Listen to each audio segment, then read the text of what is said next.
the bridge. Ta-da! I know I already said that at the end of the last video, but it's like a reality TV show. I have to remind you of what you just saw. So we're now talking about bridges and why were bridges such a huge step forward? Well, we can now create smaller collision domains, which in turn resulted in fewer overall collisions. And bridges were generally placed between hubs to create these multiple collision domains. Bridges didn't replace hubs as much as they were just a nice addition to our network, because we could do something like this, where we have two smaller collision domains now, and data sent by the hosts on the left cannot collide with data sent by hosts on the right, where when we had one big collision domain, anybody's data could collide with anybody. Now, if this is the first time you've heard the phrase collision domain and the first time you've seen the concept, it might throw you a little bit, because frankly, it did me a long time ago when I've read about this, because it sounds like if you have more collision domains, you'll have more collisions. And actually, it's the total opposite. The more collision domains you have, the fewer collisions you have, because what we're doing with that bridge is logically segmenting the network. Physically segmenting it would not be a good idea. But what we're doing is we're lowering the odds. Life is all about odds, and sometimes so is networking. And what we did here is we lessened the odds of a collision with a bridge, and that was a big plus. Now, the only problem with bridges, or a big problem, is that they did not help us create smaller multiple broadcast domains, because this network is still one big broadcast domain.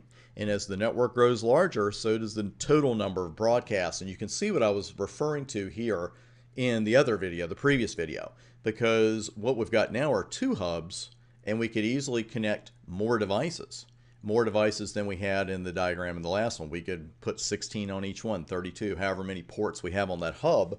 And the more hosts we have, the more broadcasts we have, and the more broadcast propagation we end up with. So again, here with our bridge, the big plus was being able to create smaller collision domains, which resulted in fewer collisions. The big minus, if you will, was that we still have one big broadcast domain, so our broadcast propagation is really the same.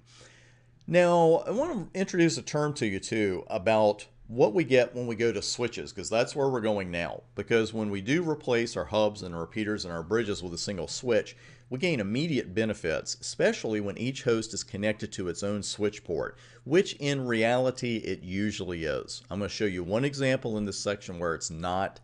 When we get to frame forwarding, you'll see why at the time, but generally real world and certainly on the exam, every host is going to have its own switch port. That means that every host is in its own little collision domain.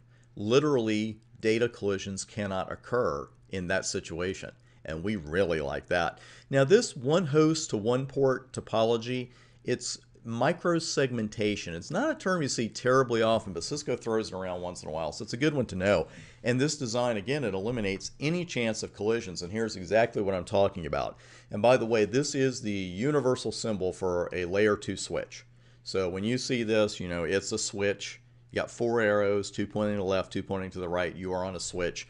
And if they show you one of these in a diagram on the exam, you're expected to know what it is by sight and how it behaves. So here we have 4 hosts, 4 ports, and 4 separate collision domains. Sounds like a pretty good deal. Now, what about the broadcast domains? What do you think at this point the default behavior of the switch is going to be? Well, as you see on the bottom of this screen, Cisco switches do not break up broadcast domains by default. And this network is still one large broadcast domain. A quick note here about what I have at the top for you as far as microsegmentation. The other benefit there is that the hosts no longer have to share their bandwidth with other hosts. So theoretically, each host can run at 200 meg, 100 sending, 100 receiving, because they can send and receive at the same time too when they have their own switch port like that. Really cool stuff. But again, if this is the first time you've seen it, it may just blow you away. It's like, wait a minute, when am I going to start breaking up broadcast domains? Because this is what we have with this particular setup. We have 4 hosts connected to a switch. We have 4 separate collision domains, therefore we can't have any collisions, and we love that. But we still have one big broadcast domain by default, and there is the important phrase, by default. We can easily logically segment the network so that we can limit the scope of broadcasts. And we do that with what we call a virtual local area network, or a virtual LAN, or a VLAN. And we're going to be creating those here very shortly.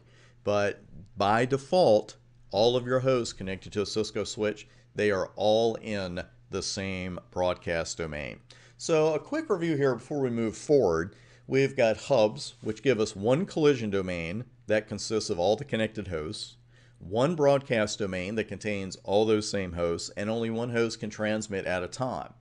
With bridges, they allow us to logically segment the network and to lessen the size of collision domains, but they don't do squat as far as broadcast domains go.